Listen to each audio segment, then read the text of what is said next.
अस्सलाम वालेकुम नाज़रीन, सुनो न्यूज़ पर आप देख रहे हैं प्रोग्राम लाइव जामी। सूरत हाल कुछ यूँ है कि आज हमने अमेरिका ईरान तनाज़े के ऊपर बात करनी है कि ये स्टेलमेट का शिकार है, ब्रेक डाउन होने वाला था, फिर रात की सूरत हाल कैसे संभली और इस बीच में नेतन्याहू की जो अमेरिकी सदर से टेलीफोनिक कॉल हुई उसकी बड़ी होशरुबा तफसीलात सामने आ रही हैं कि किस तरह ट्रंप ने, अमेरिकी सदर ने वज़ीर आज़म इसराइल नेतन्याहू को नंगी गालियाँ दी और उसकी वजह क्या बनी, उसके ऊपर भी डिस्कशन करेंगे। लेकिन साथ मुल्क की सियासत भी ज़ेर बहस है कि बजट की आमद है, गिलगित बल्तिस्तान में इंतखाबी मुहिम है जहां मियां नवाज शरीफ कायद पाकिस्तान मुस्लिम लीग नून वो मुखातिब हैं, बिलावल भुट्टो जरदारी भी वहाँ पीटीआई का शिकवा है कि उनके रहनुमाओं को इजाज़त नहीं मिल रही। तो हमारे प्रोग्राम में आज शरीक गुफ्तगू होंगे सीनियर दिफाई तजिया निगार माहिर बैनुर जनाब डॉक्टर कमर चीमा साहब और अगले हिस्से में हमें ज्वाइन करेंगे सीनियर सियासतदान जनाब असद उमर साहब। सबसे पहले तो मैं आपसे अर्ज़ करूँ, अमेरिका ईरान की अगर हम बात करते हैं कि कल शाम तक तो सूरत हाल इंतहाई नाजुक हो चुकी थी, बिलखुसूस उस वक्त जब ईरानियन ऑफिशियल मीडिया ने यह बताना शुरू कर दिया, तस्नीम महर और दीगर न्यूज़ एजेंसीज़ ने, कि बाकायदा पैगामात की तरसील का काम रुक चुका है, मुज़ाकरात ख़त्म हो चुके हैं। और वजह यह बयान की गई कि जो हमारी शराइत थी जिसके ऊपर इत्तफ़ाक़ राय था कि इसराइल लेबनान के ऊपर बमबारी बंद करेगा, सीज़ फायर करेगा, ऐसा नहीं हो रहा और साथ धमकी दी कि वो इसराइल पे अब निशाना बनाएंगे इसके जवाब में। उसके बाद ट्रंप केम इनटू एक्शन, उसने फिर बात की नेतन्याहू के साथ, हिजबुल्लाह के कुछ नुमाइंदगान के साथ और कहा कि मैंने दोनों को मनाया है कि वो एक दूसरे पे हमले नहीं करेंगे, सीज़ फायर करेंगे और साथ जल्द इस सिलसिले में मुज़ाकरात के अमल को आगे लेके जाएंगे। और साथ उसने कहा कि ईरान के साथ भी रैपिड पेस पे हमारे मुज़ाकरात जारी। लेकिन आज जब मैं आपसे मुखातिब हूँ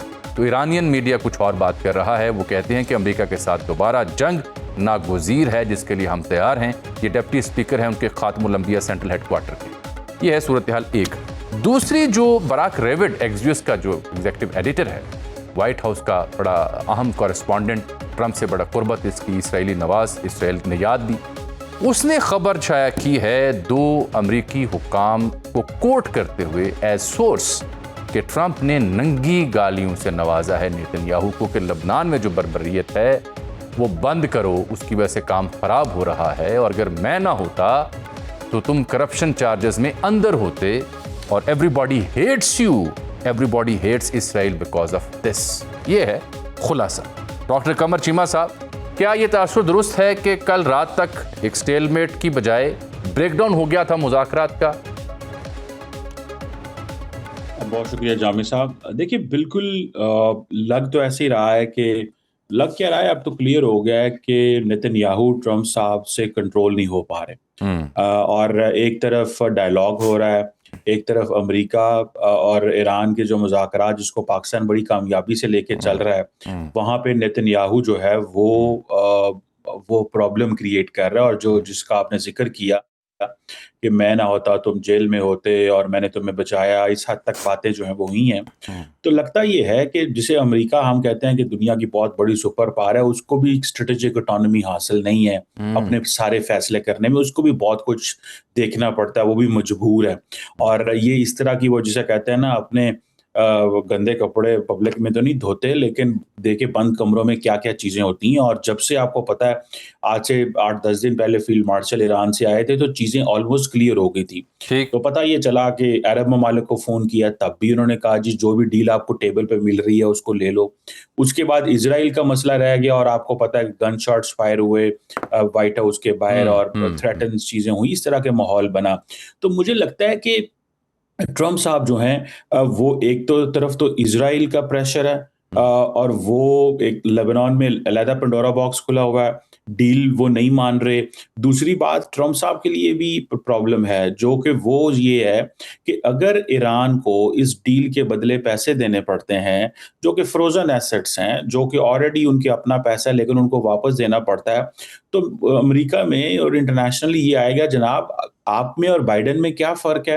बाइडेन में भी पैसे दिए, ओबामा ने पैसे दिए थे joint comprehensive plan of action में, आप भी पैसे देके डील कर रहे हैं। तो आप तो ये पैसे देके डीलें कर रहे हैं, आप कोई ईरान को कमजोर जो किया लेकिन आप ऐसे डील तो नहीं कर रहे। तो मल्टीपल चीजें हैं जो सामने आ रही हैं। दूसरी तरफ मैं देखता हूं कि जो इजरायली स्ट्रैटेजी है वो बड़ी क्लियर है। अच्छा। वो समझते हैं कि हालात खराब करें आईआरजीसी को प्रोवोक करें मैक्सिमम, और आईआरजीसी प्रोवोक होगी तो जंग फैलेगी। उनकी प्रॉक्सीज को हिट करें। उनको, जो आपको पता है, जब आप ईरान के साथ बात करें और आप कमिटमेंट अमेरिका के बारे में, तो ये है कि ये टेबल से उठ के चले गए थे जिनीवा से जब इन्होंने हमला कर दिया फरवरी के अंदर। तो ये समझते हैं कि इजराइल की स्ट्रैटेजी ये है कि अमेरिका को इतना ज्यादा मुश्किल में डाले रखो कि ईरानी इनके ऊपर एतबार करना बंद कर दें, और इन रिटर्न ईरानी कुछ ऐसे एक्शन लें जो अमन के लिए खतरनाक हों, और हम कहें देखो ये डॉक्टर साहब फिर ये तासुर क्या दुरुस्त होगा? क्या ये बात की जा सकती है कि यस, क्योंकि उसके पीछे दो वजूहात हैं। एक तो आपने कहा ना इसराइल का दबाव अमेरिका के ऊपर, इसराइल की अपनी लॉबीज भी हैं, फाइनेंशियल लॉबीज भी हैं, स्ट्रेटेजिक लॉबीज भी हैं, पॉलिटिकल लॉबीज भी हैं जो अमेरिका में कार फरमा हैं। इवन खुद ट्रंप को एक ट्रूथ सोशल की पोस्ट पर यह लिखना पड़ा कि ये जो डेमोक्रेट्स हैं और साथ कुछ मेरे अपने रिपब्लिकन्स, इन्होंने नाक में दम किया हुआ है, ये आराम से बैठ जाए, मैं अच्छी डील करूंगा, दबाव ना डालें, ये काम खराब करते हैं। ये इस बात का इजहार था कि ही इज अंडर ट्रेमेंडस प्रेशर। 1 2 ट्रंप के इसकी नेतन्याहू के साथ हुई हीटेड कॉल। नंबर 3, कल मैंने देखा इसराइल के दो बड़े अहम जिम्मेदार हैं, एक उनका नेशनल सिक्योरिटी एडवाइजर और दूसरा वो जो वजीर खजाना है। इन दोनों की एक की स्टेटमेंट ट्विटर पर छपी थी, एक पॉडकास्ट में बैठा हुआ था। ये कह रहे हैं कि फ़लस्तीन का कॉन्सेप्ट ही हमें ख़त्म करना है, टेरिटरी को डिसमेंटल करना है। और दूसरी जानिब नेशनल सिक्योरिटी एडवाइज़र कह रहा है कि नेतन्याहू, एक तगड़ा वज़ीर आज़म तुमने कहा था, वो होता है जो ट्रंप को हाँ तब कहे जब इसराइल के लिए हाँ हो और मुनासिब हो, और ना तब कहे जब इसराइल के मफाद हर्ट हो रहे हों। सो इट्स टाइम टू से नो। और ये डेवलपमेंट तब की है जब वो ट्वीट आ चुका है ट्रंप का और नेतन्याहू की कॉल का कि जी मैंने फरीकैन को राज़ी कर लिया है कि आप हमले नहीं करेंगे। सो दिस क्लियरली स्पीक्स, मैं ये मिसालें इसलिए दे रहा हूं कि ट्रंप कमजोर पोजीशन पे हैं और अंडर हेल ऑफ प्रेशर हैं नाउ। देखिए, ये बड़ी इंपॉर्टेंट चीज आपने बात की है। देखिए, ट्रंप साहब का एक डिसएडवांटेज भी है और एडवांटेज भी है। डिसएडवांटेज ये है कि वो अपनी कैबिनेट से फैसले नहीं करते। मिसाल के तौर पे इंपॉर्टेंट फैसलों में वाइस प्रेसिडेंट कहाँ पे है, सेक्रेटरी ऑफ स्टेट नहीं है, जैरेड कुशनर फैसले कर रहा है, क्या नाम है उसका, जो स्टीव विटकॉफ फैसले कर रहे हैं। अब जैरेड कुशनर और स्टीव विटकॉफ फैसले करेंगे तो उनकी तो अपनी से है, वो सेक्रेटरी ऑफ स्टेट से, वाइस प्रेसिडेंट से, सेक्रेटरी ऑफ वॉर से चीजें जो है वो नहीं कहते, गो के सेक्रेटरी ऑफ वॉर हॉक है। बट क्वेश्चन यहाँ पे ये है कि इजराइल को इस चीज का पता है कि ये जुम्मे वाले दिन बहुत कुछ करते हैं, हालात खराब करने की कोशिश करते हैं, ये इनसाइडर ट्रेडिंग हो रही है, इस तरह के इल्जामात आ रहे हैं। उनको पता है कि इनके अंदर बहुत सारे लोग ऐसे हैं जो पैसा बना रहे हैं, मंडे को हालात बेहतर करने की कोशिश करते हैं ताकि स्टॉक मार्केट्स अच्छी परफॉर्म करें, चीजें बेहतर हों। तो वो इनकी कमजोरियों को देख के बहुत सारे फैसले कर रहे हैं और ये समझते हैं कि हम बहुत मजबूत हैं, हमें इजराइल को डिफेंस भी दे रहे हैं, पैसा भी दे रहे हैं, इंटेलिजेंस भी दे रहे हैं, उनके साथ मिलकर किया है तो ये हमारी बात माने। लेकिन आपने जो इजराइल की बात की वो बिल्कुल अपने गोल पे खड़े हैं। एक तो नेतन्याहू का मसला ये है कि उसके ऊपर इंटरनल केसेस हैं, करप्शन चार्जेस हैं, उसको पता है ये जंग बंद हुई तो मैंने सीधा सीधा जेल में जाना है। और ट्रंप ने, आपको याद होगा, जब लास्ट टाइम इजराइल गए थे तो माफी का भी ऐलान किया था कि इसको माफी दे दें। हाँ। इस हद तक वो इसके ऊपर लिवरेज रखना चाहते थे। और दूसरी तरफ वहां पे हॉक्स हैं जो समझते हैं कि हमें इस मसले को हमेशा फलस्तीन को खत्म करना चाहिए, इंटरनेशनल ओपिनियन और कितनी को हमारे खिलाफ जा सकती है। गजा पे ऊपर वो कह रहे हैं कि अब 70% हमने लेना है। तो और जो लॉबीज की आप बात कर रहे हैं, अब मिड टर्म इलेक्शंस आ रहे हैं, लॉबीज भी यहाँ पे जो है वो पूरा प्रेशर डाल रही हैं। वो डेमोक्रेट्स जो हैं, जो बड़ी सख्त पोजीशन लेते थे, उन्होंने अपनी पोजीशन टोन डाउन कर ली है क्योंकि उन्होंने अपने आप को पिच करना है। और इसी तरह रिपब्लिकन्स के अंदर भी हैं, ये फंड रेजिंग होती है, जब पैसा इकट्ठा होता है, सब ज्यादा पैसा जारी बात है लॉबीज देती हैं। तो वो एक इंटरनल यहाँ पे अमेरिका के अंदर इनके ऊपर चैलेंज है कि हमने कैसे तनकीद जो है इस हद तक नहीं करनी कि हमारा पैसा भी रुक जाए, हम अनएक्सेप्टेबल हो जाएं, हमारे खिलाफ काम होने शुरू हो जाएं। तो मुझे लगता है कि ये सारा जो है ये ट्रंप के लिए मुश्किल बनता जा रहा है। ट्रंप की अपनी कमजोरियों का नेतन्याहू फायदा उठा रहे हैं। नेतन्याहू मजीद रिएक्शन देना चाहते हैं, सख्त स्टांस लेना चाहते हैं ताकि अमेरिका ईरान जो टॉक्स हैं वो ब्रेक डाउन हो और मजीद हम जंग की तरफ चले जाएं। और ट्रंप समझते हैं कि यहाँ पे गैस की कीमतें पहले ही बहुत ज्यादा हैं, तो वो कहते हैं मुझे इससे फर्क नहीं पड़ता, मुझे डील चाहिए, मुझे न्यूक्लियर का चाहिए। और डील में भी वो मुश्किल में है कि डील में भी, जैसे मैंने शुरू में कहा, कि अगर उनको ये $12 अरब जो सिर्फ कतर में पड़ा हुआ है यही देना पड़ जाए, जो देना पड़ेगा, तो फिर तो लोग कहेंगे भी आप पैसे दे के डीलें करते हैं, आप में और डेमोक्रेट्स में कोई फ़र्क नहीं है, और ये सारा टाइम यहाँ पे डेमोक्रेट्स पे तनकीद करते रहते हैं कि डेमोक्रेट्स ने बड़ी बुरी डील की थी और देखो मैंने अच्छी डील की है। तो मेरा ख़्याल है कि ये इंटरनल चैलेंजेस भी हैं, और अपनी कैबिनेट से जो फ़ैसले नहीं लेते, अहमियत नहीं देते, उसके भी मसले-मसाइल हैं। हैंड पिक्ड अपने दोस्तों को यूज़ कर रहे हैं, वो भी ठीक है। वो जो दोस्त हैं उनके बारे में एक मज़ीद इम्प्रेशन है, वो अपना पैसा बना रहे हैं, वो फंड्स बना रहे हैं, वो पूरे का पूरा, जैसे उन्होंने जो आपको याद होगा बोर्ड ऑफ पीस के हवाले से बातें हुई और गज़ा के हवाले से उन्होंने कहा जी वाटर फ्रंट प्रॉपर्टीज़ हैं और ये होगा, वो होगा। तो वो अपनी चीज़ों में लगे हुए हैं। तो ये बेसिकली ये सारी खिचड़ी पकी हुई है, और इज़राइली मेरा ख़्याल है इस इंटरनल जो तक़सीम है और ट्रम्प साहब की जो इंटरनल कमज़ोरियाँ हैं, उनका फ़ायदा उठाते हुए वो एक हार्ड लाइन ले रहे हैं। इस हार्ड लाइन लेके वो आईआरजीसी को मज़ीद जो है वो छेड़-छाड़ करना चाहते हैं, और उनको इस चीज़ का पता है कि इस वक़्त एक्चुअल कंट्रोल ईरान के अंदर जो है, वो आईआरजीसी एंड रिलिजियस क्लर्जी का वो कंट्रोल है। उनको हम प्रोवोक करें, वो प्रोवोक हो गए, वो फिर मिडल ईस्ट पे हमले होंगे, जीसीसी पे हमले होंगे, जीसीसी ममालिक में से यूएई फिर इज़राइल के पास जाएगा, तो वो ये समझते हैं कि जो हम गज़ा में कर रहे हैं, इसको ब्रॉडर मिडल ईस्ट में हमें कंटिन्यू करना चाहिए। ये इज़राइल की स्ट्रैटेजी है। जबकि कि ट्रम्प को खुद भी वो मुश्किल में फँसे हुए हैं, उनके एलाइज़ भी उनके ऊपर प्रेशर डालते हैं। तो मेरा ख़्याल है कि इस तरह के ऑप्टिक्स जो हैं वो। अरे डॉक्टर साहब, चूंकि मेरा ख्याल आप इन दिनों बैरून मुल्क भी हैं, तो आपको क्या लगता है कि ट्रंप ने जो हालिया दिनों बात की कि मिड टर्म का मुझ पे कोई दबाव नहीं है स्टील के हवाले से, इज इट ट्रू और he is under pressure before the mid term to strike a deal? और डील के हवाले से या मुआहिदा कहना चाहिए, किसी पॉसिबल एग्रीमेंट के हवाले से क्या वाकई संजीदगी है अमेरिकन सेटअप के यहाँ इस वक्त एज ऑफ नाउ? सर 2-3 यहाँ पे व्यू हैं। एक व्यू तो ये है जो आम पब्लिक का व्यू है, जो डेमोक्रेटिक व्यू भी है कि देखें महँगाई कर दी है, देखें तुमने गैस प्राइसेज़ 2.50 सेंट थी, $2.50 थी, अब वो $4.50 हो गई हैं, ये क्या किया है? दूसरा एक यहाँ पे वो भी लोग हैं जो समझते हैं कि जनाब ये ठीक कर रहे हैं और हमें कोई फ़र्क नहीं पड़ता, इतनी महँगाई नहीं हुई, गैस प्राइसेज़ से क्या फ़र्क पड़ता है, अमेरिका को मज़बूत होना चाहिए, लेकिन वो नंबर बहुत छोटा है। लेकिन लार्जली लोगों के अंदर ये तासुर है। आपको याद होगा कि इन्होंने आइस एजेंट्स का इस्तेमाल किया, फिर यहाँ से हज़ारों लोगों को डिपोर्ट किया गया, जिससे नुकसान ये हुआ कि लेबर शॉर्टेज हो गई। बिज़नेसमैन जो हैं वो बड़ा परेशान है कि ये हमारे साथ क्या कर रहे हैं। दूसरा ये जो तासुर दिए जाता है, अच्छा उनकी अप्रूवल रेटिंग भी कम हुई है, पॉपुलैरिटी भी कम हुई है।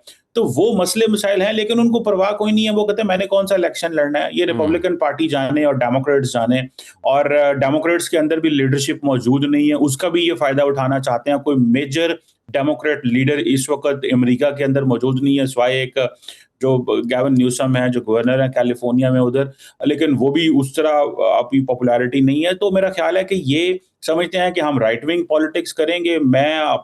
अब मैं फर्स्ट अमेरिका फर्स्ट की बात करूंगा, मेक अमेरिका ग्रेट अगेन की बात करूंगा, तो मैं नारों से identity based politics, Christianity, white supremacism, इस तरह के नारे जो हैं वो उनके ऊपर वो बिलीव करना चाहते हैं, ताकि वो अपने आप को मजबूत दिखा सकें। लेकिन ओपिनियन डिवाइडेड है यहाँ पे, लेकिन लार्जली लोग महंगाई से बहुत ज्यादा इफेक्टेड हैं, क्योंकि यहाँ पे भी सारे सुपर रिच तो नहीं है, मतलब मिडिल क्लास है, लोअर मिडिल क्लास है, उनकी चीखें निकली हुई हैं महंगी गैस की वजह से, लोगों ने अपनी मूवमेंट, ट्रैवलिंग कमर चीमा साहब, एक दूसरा पहलू ये भी है कि ऑन दी पैरेलल अब मैं देख रहा हूँ जो पाकिस्तान में ईरान के सफ़ीर हैं जनाब रज़ा अमीर मुक़द्दम, वो पाकिस्तान का शुक्रिया भी अदा कर रहे हैं फील्ड मार्शल और वज़ीर ख़ारजा और दीगर का, कि जो मुज़ाकरात के लिए कोशिशें हैं। लेकिन साथ वो कहते हैं कि असल में कल रात जो सूरत हाल बदली, जिसका मैंने हवाला दिया इंट्रो में, वो ईरान की बड़ी फतह है, और ट्रंप ने असल में ईरानी फ़ौज के खौफ से वो ट्वीट किया और हम नहीं झुकेंगे। लेकिन आज जो इनके ख़ातमुल अंबिया सेंट्रल हेडक्वार्टर के ज़िम्मेदार हैं, उन्होंने कहा कि अमेरिका के साथ दोबारा जंग नागुज़ीर है जिसके लिए हम तैयार हैं। आपको लगता है कि एक बार फिर जंग होगी?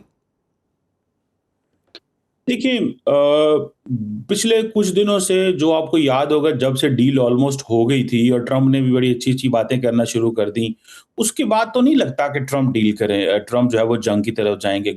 गो के पहले ये तासुर था कि वो जंग की तरफ जाएंगे। अब मुझे कम से कम, मैं खुद ये कहता था कि जंग की तरफ जा सकते हैं वो, अब नहीं वो जाएंगे, क्योंकि देखिए अब इंटरनल प्रॉब्लम सामने आ गए हैं। पता चल गया है कि इजराइल नहीं मान रहा, पता चल गया है कि भाई ट्रम्प जो है वो मजीद इस जंग को इजराइल की जंग ही समझता है।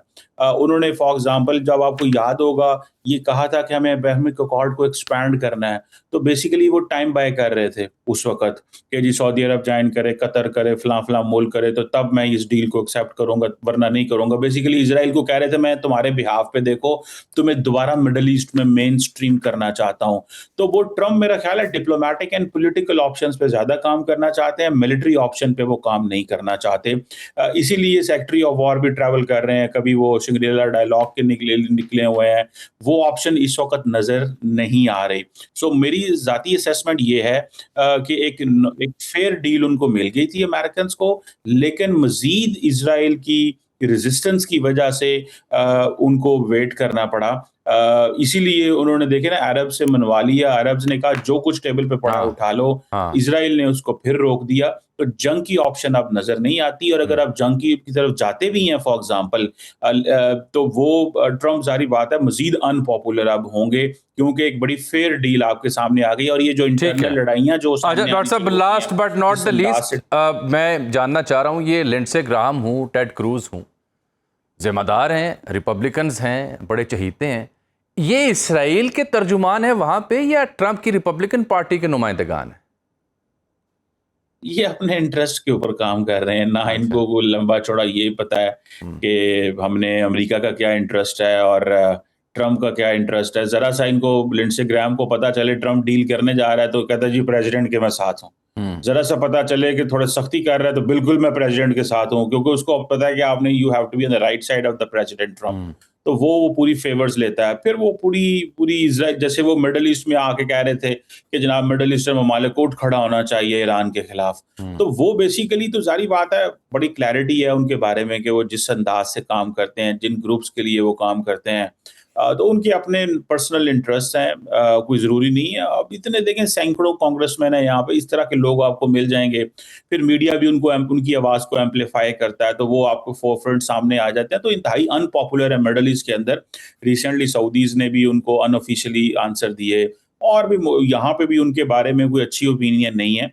उनका एक अपना व्यू है सियासत पे, इंडिपेंडेंट जो मर्जी लें, लेकिन क्योंकि एक खास ग्रुप लॉबी को वो सपोर्ट करते हैं तो उनको ज्यादा आवाज एम्पलीफाई होती है। और फिर वो ट्रम्प साहब को भी कांग्रेस में सपोर्ट चाहिए होती है हमेशा, तो वो ऐसे कांग्रेसमैन को अपने साथ रखते हैं ताकि वो जो जिसे कहते हैं ना, मेक एंड ब्रेक कांग्रेस के अंदर करते रहें। तो मेरा ख्याल है इसी हद तक चीजें हैं। बहुत शुक्रिया डॉक्टर कमर चीमा साहब, आप प्रोग्राम लाए। इस गुफ्तगू के साथ जुड़ा हुआ मामला हमेशा मशरक़ वुस्ता का रहता है। खबरें तवातुर के साथ आपने देखी कि बिलखुसूस यूएई या दीगर ममालिक से पाकिस्तानियों को बेदखल किया जा रहा है। तो जो कौमी असम्बली की कायमा कमेटी है फॉरेन अफेयर्स की, उसका एक इजलास होता है मंडे को, और उसमें फिर कुछ डिटेल सामने। पहले तो ये तासुर था कि नहीं, कुछ इल्ज़ामात होते हैं पाकिस्तानियों के ऊपर, कोई क्राइम किया है इसलिए बेदखल किया जाता है, लेकिन डेटा हम आपकी खदमत में सामने लेके आए कि हुआ क्या जो असेंबली में रिपोर्ट दी गई है। यूएई का सबसे पहले बात करते हैं कि यहाँ कितने पाकिस्तानियों को बेदखल किया गया या उनको कैद हुई या सजाएं हुई। साल 2025 में जो अबू ज़हबी मिशन है उसके तहत 2132, जबकि दुबई मिशन के तहत 6359 पाकिस्तानियों को दस्तावेज़ात दी गई। मजमूई तादाद बनती है 2025 की 8491, यानी 8500 पाकिस्तानी सिर्फ 2025 में 2 मुख्तलिफ मिशन अबू ज़हबी और दुबई में इनको वहाँ से निकाला गया। फिर साल 2026 की बात करते हैं और एज ऑफ नाउ मई तक की बात हम करते हैं, तो यहाँ ऑफिशियली बताया गया कि अबू ज़हबी से 910 और दुबई से कुछ 3500 पाकिस्तानियों को हंगामी तौर पर दस्तावेज़ात जारी की। मजमूई तादाद बनती है तकरीबन 4300 अफराद। BBC ने हफ्ता 2 हफ्ता पहले खबर छापी थी, उनके बकौल सिर्फ यूएई से इन चंद महीनों के अंदर 7500 से ज़ायद पाकिस्तानियों को बेदखल किया गया। वजूहात मसलकी भी थी, वजूहात उसकी कोई क्राइम के रिलेटेड भी थी और अनगिनत दीगर वजूहात। फिर उन्होंने लिखा अपनी स्टोरी में कि जब यूएई की ज़िम्मेदारों से रब्ता किया, डिटेल लेने की कोशिश की तो उनका जवाब नहीं आया। लेकिन चूँकि आज असेंबली में ये बात मंडे को डिस्कस हुई, तो जो असेंबली का डेटा था वो मैं आपको पेश कर रहा हूँ। इसके अलावा जो सऊदी अरब और दीगर मालिक की सिचुएशन है वो इससे मुख्तलिफ है, क्योंकि सबसे बड़ा एतराज़ ये होता है कि कुछ पाकिस्तानी सऊदी अरब जाके भीख मांगते हैं, मुख्तलिफ जराइम में मुलविस पाए जाते हैं और वहाँ पे कानून और सज़ा और जज़ा का निज़ाम बड़ा सख्त है और बार बार वार्निंग भी जारी की जाती है, बताया जाता है कि एटलीस्ट पाकिस्तान के वक़ार का लिहाज करें। सऊदी अरब में सूरत हाल बिल्कुल मुख्तलिफ, क्योंकि यूएई के मामला कुछ और है। सऊदी अरब में होता यह है कि यहाँ बताया गया 2025 में भीख मांगने पर 1104 अफराद को बेदखल किया गया और दीगर जो इल्ज़ामात थे वो 7601। 2026 का डेटा बताता है कि अब तक भीख मांगने वाले जो हैं वो कुछ 2500 अफराद हैं जिनको बेदखल किया और दीगर जो इल्ज़ामात हैं उसकी बुनियाद पे कुछ 3500 शहरियों को वापस किया गया। यानी ये आप समझिए कि ये कुछ 6000 पाकिस्तानी बन जाता है जो सिर्फ 2026 के इन 5-6 माह के अंदर बेदखल हुआ। मेन रीज़न जो भीख मांगते हैं, दूसरा जो क्राइम वहाँ पे कमिट करते हैं। तो ये सऊदी अरब का डेटा तो उससे मुख्तलिफ है। कतर में भी कुछ ऐसा हुआ, 2023 में 1000 के करीब पाकिस्तानी बेदखल हुए, 2024 में तादाद कम हुई 681 और 2025 में ये तादाद 500 के करीब हो चुकी है। तो ये खुदारा वो लोग जो वहाँ पे किसी काम काज के सिलसिले में जाते हैं उससे हट के जब क्राइम से मुलविस होते हैं, ये जो भीख वाला मामला है ये पाकिस्तान के लिए बड़ा डैमेजिंग है। इसीलिए फिर पाबंदियाँ लगती हैं, नित नए मुतालबात किए जाते हैं, एश्योरेंसेस दी जाती हैं। इस पर गौर करें। यूए की कहानी मैं बार बार कह रहा हूँ वो अलग है, उसकी वजूहात और हैं, आप भी बेहतर समझते हैं। फ़िलहाल प्रोग्राम में मैं ले रहा हूँ एक ब्रेक के बाद वापस आते हैं, ज़रा मुल्क की सियासत का जायज़ा लेते हैं कि GB में इंतखाबी मुहिम है। मियाँ साहब को दोबारा याद आया कि मुझे क्यों निकाला, अब ही क्यों याद आया, तो अब वो किससे शिकवा कर रहे हैं, और फिर मुल्क की इकॉनमी, बजट आने वाला है, क्या सूरत हाल रहेगी, बात करेंगे जनाब असद उमर साहब। प्रोग्राम में आपको एक बार फिर से खुशामदीद कहते हैं। हमने आपसे अर्ज़ की थी कि आज प्रोग्राम में शुरीक गुफ्तगू हैं जनाब असद उमर साहब, सीनियर सियासतदान हैं, कई शोबों में महारत रही उन्हें, इकॉनमी को देखने की, बिज़नेस रन करने की, आलमी अमूर को देखने की। लेकिन आज हमने उन्हें ज़हमत दी बिलखुसूस मुल्क की सियासत के जो बदलते रंग हैं, कुछ GB में सियासी हम देख रहे हैं, रंग हमें देखने को मिल रहे हैं, लेकिन PTI को इजाज़त नहीं मिल रही। PTI शिकवा कर रही है, उनके रहनुमाओं को बार बार वहाँ इजाज़त नहीं मिल रही, बेदखल किया जा रहा है। आज सलमान अकरम राजा और दीगर भी गए, हालांकि मियाँ नवाज शरीफ साहब कायद नून लीग वो जलसा कर रहे हैं, हालांकि बिलावल भुट्टो जरदारी साहब वो जलसा कर रहे हैं। साथ बजट भी आ रहा है, हुकूमत कह रही है कि हमने मुल्क को कोलैप्स करने से बचा लिया, इकॉनमी में बेहतरी के अशारी हैं। तो असद उमर साहब इस पर क्या सोचते हैं, बात भी करेंगे। With in PTI ranks and file क्या चाह रहा है, अडयाला के बाहर क्या रौनक लगी, सुहेल अफरीदी पे क्या दबाव है, मुलाकातें करते हैं तो जवाबदेही उनकी होती है, इस सब पे बात करेंगे। असद साहब, मुझे इत्तला मिली थी, खुशामदीद आपको प्रोग्राम में कहते हैं, PTI के जो हमारे दोस्त हैं उनको तो नहीं जाने दिया जा रहा, वजह मुझे मालूम नहीं हो पा रही अभी तक, मैंने बहुत पूछा है, लेकिन मुझे इत्तला मिली कि आप भी GB गए हुए थे, आप खैरियत से पहुंचे, वापस भी आ गए या आपको भी बेदखल किया गया? नहीं, मैं जो हूँ, मैं तो साल में 2 दफा जाता हूँ। अच्छा। मैं और मेरी बेगम जो है ना, हाँ, वो हमें GB जाने का बहुत शौक है। तो मैं तो वैसे ही एग्जिट कंट्रोल लिस्ट पे मुल्क से बाहर तो जा नहीं सकते, तो हम जाते हैं, लेकिन उस वक्त इलेक्शन कैंपेन नहीं शुरू हुई थी, ठीक, वरना कुछ पता नहीं, शायद मुझे भी रोक लेते। सही है। अच्छा, मैं देख रहा हूँ, लेकिन ये मुझे बताए ना कि ये मियाँ नवाज शरीफ और बिलावल ने इलेक्शन कमीशन के खिलाफ हतक इज्जत का दावा नहीं किया है कि भाई आप हमें लीडर ही नहीं मानने को तैयार है, आप कह रहे हैं कि अच्छा आप बेशक आके कैंपेन यहाँ पे कर लें, आपके आने ना आने से कोई फर्क कोई नहीं पड़ता। और जुनेद अकबर को और महबूब शाह और वो बाकी सलीम और रहमान और इन सबको आपने अरेस्ट करके वापस भेज दिया, असद कैसर को जहाज पे नहीं चढ़ने दिया, सुना है साद रफीक साहब नहीं जहाज पे चढ़ सके। तो ये क्या चक्कर है, ये इनको क्या लीडर नहीं मानते? साद रफीक साहब ने तो ये तक लिखा था कि ये बेहिसी और नालायकी है, उन्होंने शिकवा किया, और उसी दिन उससे अगले दिन फिर ख्वाजा साहब ने वो ट्रांसफार्मर वाली कहानी भी सुना दी, 80,000 रुपया जो रिश्वत हुई, पता चला वो भी नहीं पकड़ी गई, हालांकि बंदे मुअत्तल हो गए। बार क्या मियाँ साहब अब कह रहे हैं कि वो मुझे क्यों निकाला गया, क्यों जेलों में मुझे डाला गया, ये सोचने वाली बात है, मैं इस पर बात नहीं करना चाहता, लेकिन ये भी हकीकत है कि हम तमाम स्टेक होल्डर्स को बैठाकर इस मसले को हल करेंगे GB के मामले के ऊपर। मियाँ साहब को एक बार फिर ये ख्याल क्यों आया होगा, ये तो पुरानी बात नहीं थोड़ी लगती, अब तो हुकूमत भी उनकी है। मियाँ साहब की सुई उधर फंस गई है। एक तो ये मसला है कि उनकी सुई वही 2017 में फंसी हुई है। दूसरा जो है, जो उनका नया गिला शिकवा है वो शायद अवाम के सामने कर नहीं सकते ना। आपको पता ना उनका नया शिकवा क्या है, ये मुझे क्यों निकाला वाला तो पुराना हो गया। अब उनका शिकवा ये है कि भाई मैं अच्छा वाला लंदन बैठा था, बेहतरीन खाबे खा रहा था, उधर जबरदस्त मौसम था, आप मुझे उठा के वापस पाकिस्तान ले आए, तो अब शिकवा ये मुझे क्यों बुलाया और बुला के आपने साइड पे मुझे फारिग करके बिठा दिया, मेरे छोटे भाई को वजीर आजम बना दिया। तो मैं ऐसी फारिग होने के लिए वापस अगर आना था तो मुझे वापस क्यों लाने दिया? मेरी अच्छी बड़ी बेहतरीन जिंदगी गुजरी थी वहां पे। बिल्कुल ठीक। बिलावल साहब ने बड़ी मानी खेज बातें कर दी हैं जनाब। मुझे ये खदशा है कि वो वक्त से पहले आने वाली जो तरामीम हैं उसको पब्लिकली डिस्कस कर रहे हैं इशारों के नायों में। एक जुमला उन्होंने बोला, शिगर में जलसा था कल, और मैंने कल कायरा साहब से भी तफसीली बात की ऑन रिकॉर्ड टीवी पे, तो खैर वो तो डिनाई कर रहे थे बड़े तरीके से लिखे से। वो कहते हैं कि जी ये इस्लामाबाद से बैठ के जीबी को, गवादर को, कराची को, दीगर जगहों को चलाना चाहते हैं। खबर मेरे पास ये थी कि ये तो आने वाली तरमीम जो है उसका कुछ खिद्दोखाल हैं जो बिलावल बयान कर रहे हैं। क्या ये तासुर मेरा दुरुस्त है? इसके दो हिस्से हैं जी। एक तो जो कराची और गवादर की बात है, ये बिल्कुल ये बात हमने भी सुनी है कि खबर ये है कि कराची को और गवादर को फेडरल टेरिटरी बना दिया जाए। अल्लाह जानता है ये कौन इतने बड़े हकीम लुकमान हैं जो ऐसी ऐसे जबरदस्त मशवरे लेकर आते हैं। पर कोई अंदाजा है आपको? बलूचिस्तान में पहले आग लगी हुई है और आप कह रहे हैं कि बलूचिस्तान का एक हिस्सा मैं बलूचिस्तान से निकाल के सीधा वफाक के कंट्रोल में ले जाऊंगा। वैसे तो पूरे इस वक्त बलूचिस्तानी वफाक के कंट्रोल में है, लेकिन मैं कानूनी भी उसको हैसियत दे दूंगा और मैं गवादर को जो है वो बलूचिस्तान से ही बाहर निकाल लूंगा। इसी तरीके से सिंध को डिवाइड करना, मैं बार बार ये बात कहता हूं।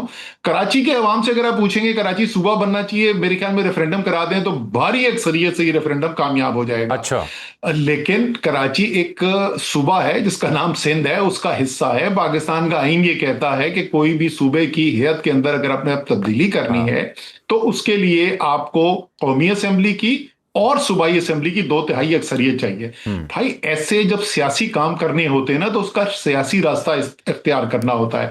आपने अवाम को अपने साथ मिलाना होता है। आपने सिंध के अवाम को यह समझाना है कि क्यों ये तब्दीलियां जो हैं वो सिंध के अवाम की बेहतरी के लिए है।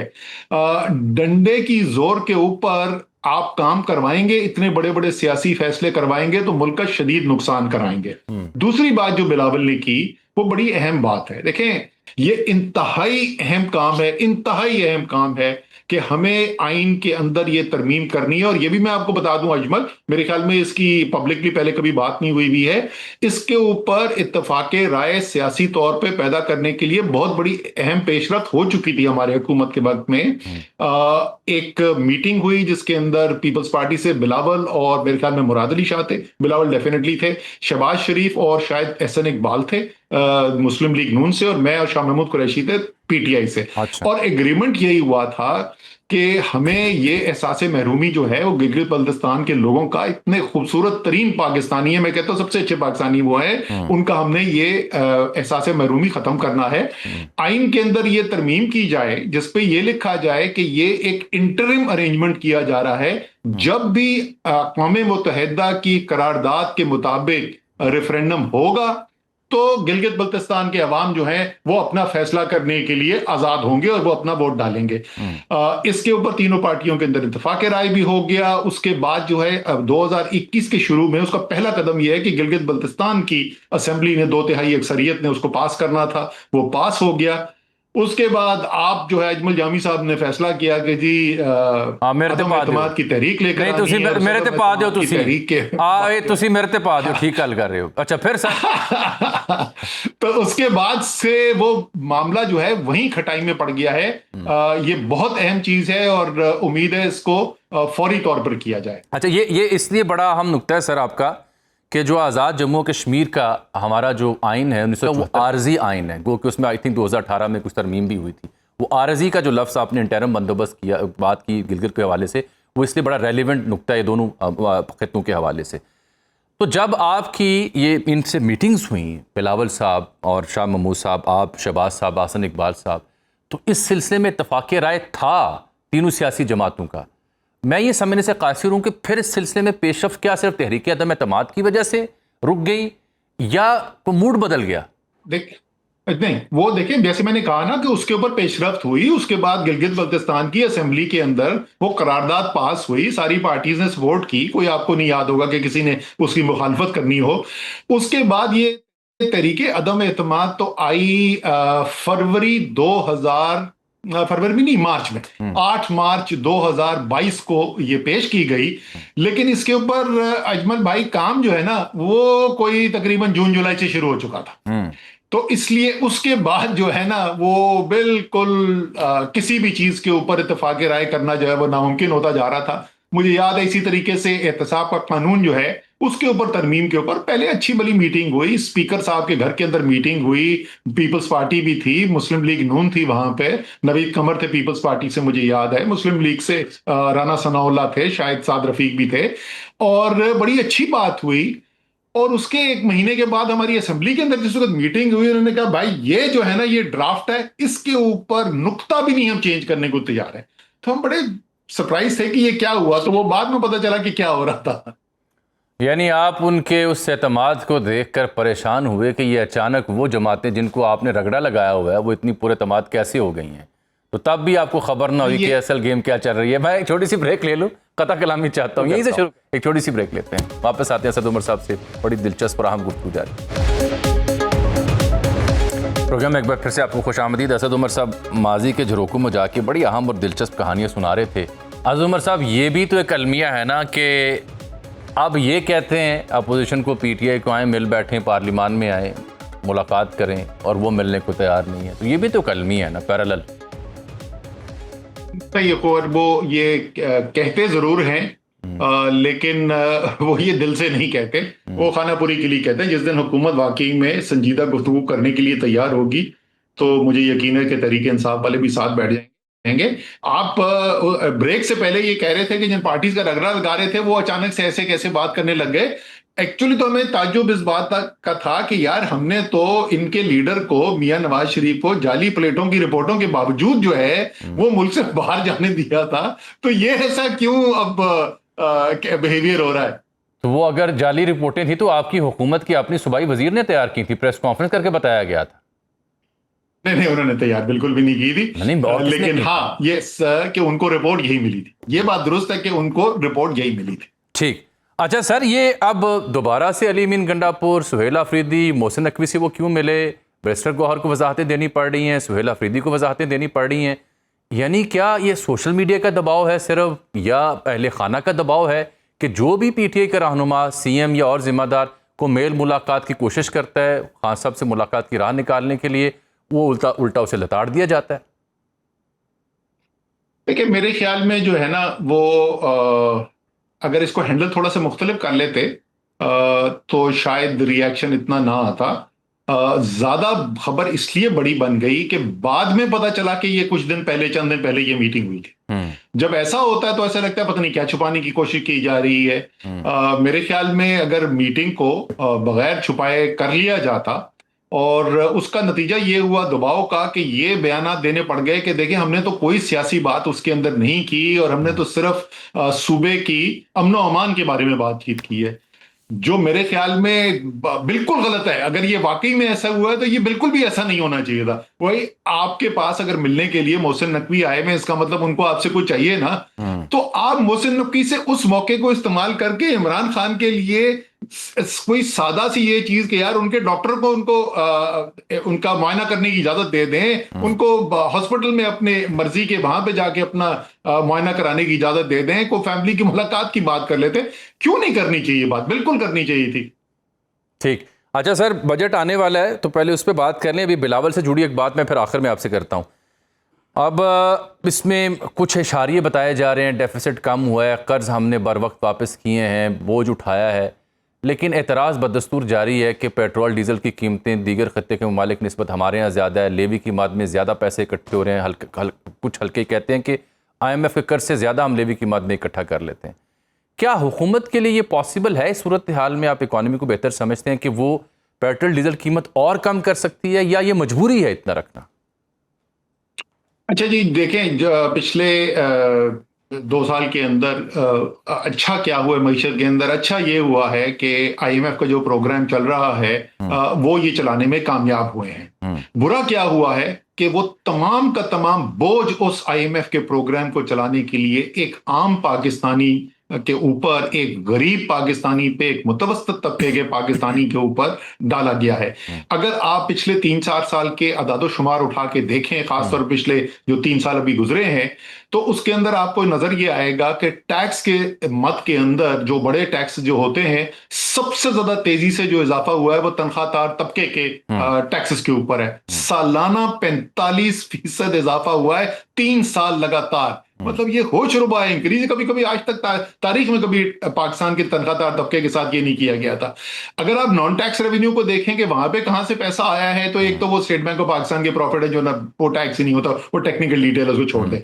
जो एक्चुअल टैक्स लिया जा रहा है, जो सबसे बड़ा टैक्स आपको पता है कहां से कलेक्ट हो रहा है? वो है पेट्रोलियम लेवी। आज से 3 साल पहले 2021-22 में सिर्फ 113 अरब रुपए थी, और 2024-25 में 2025-26 जो ये साल चल रहा है, ये तकरीबन 1500 से 1600 अरब रुपए हो जाएगा।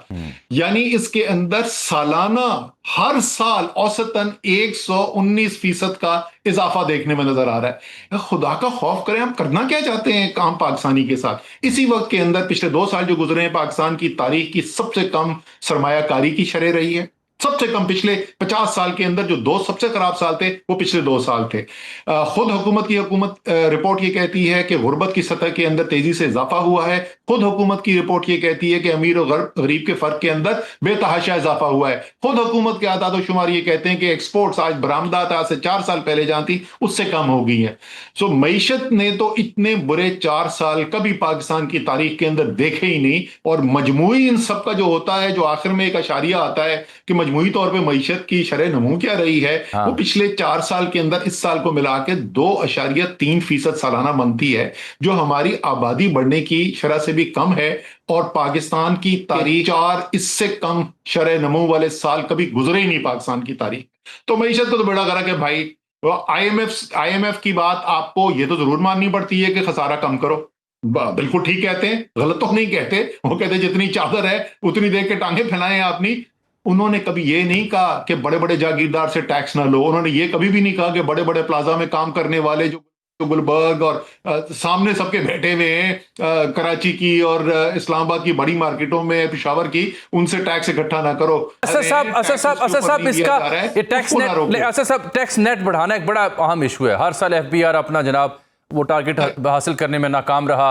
और जी टैक्स नेट में हमने लोगों को हर जो वज़ीर ख़जाना या नई गवर्नमेंट आती है वो सबसे पहली चीज़ सहाफ़ियों को या दीगर लोगों को बताती है, टैक्स नेट हमने बढ़ाना है, तनख्वाहदार पे बोझ है ना वो मुंतकिल करना है।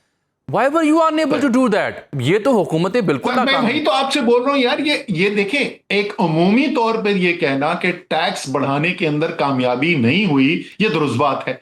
ये जब आप बोलते हैं ना कि नहीं अच्छा उस वक्त भी ऐसी था भी ऐसे, भाईजान मैं आपको सिर्फ 2 चीजों की मिसाल दे देता हूं। एक तो आपने कहा कि ये सैलरी वाला जो है, जरा जाके देख लें कि क्या 1% भी टैक्स में इजाफा किया गया था सैलरी तनख्वाहदार तबके में, 1% भी।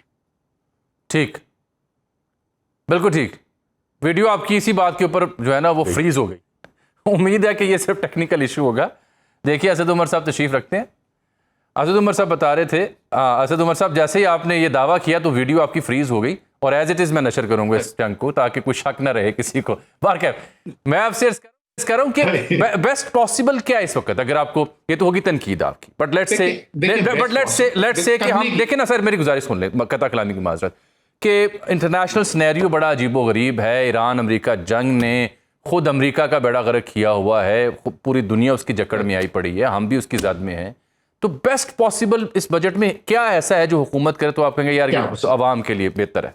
जी बहुत अच्छा मुनासिब सवाल है। देखें, कोई भी अगर आपको ये कहता है कि ऐसे जबरदस्त हम फैसले आपको करके दे सकते हैं कि फौरी तौर पे पाकिस्तान में दूध और शहद की नहरें बहनी शुरू हो जाएंगी ना, तो वो झूठ बोलता है, या उसको पता ही नहीं है उस सब्जेक्ट का, ये वो झूठ बोलता है। तो ये तो हमें पता है कि मुश्किल हालात हैं और इस मुश्किल हालात के अंदर हमने बेहतरी का सफर करना है। जो हमें नजर आना चाहिए, पहले अखराजात की साइड पे आ जाए।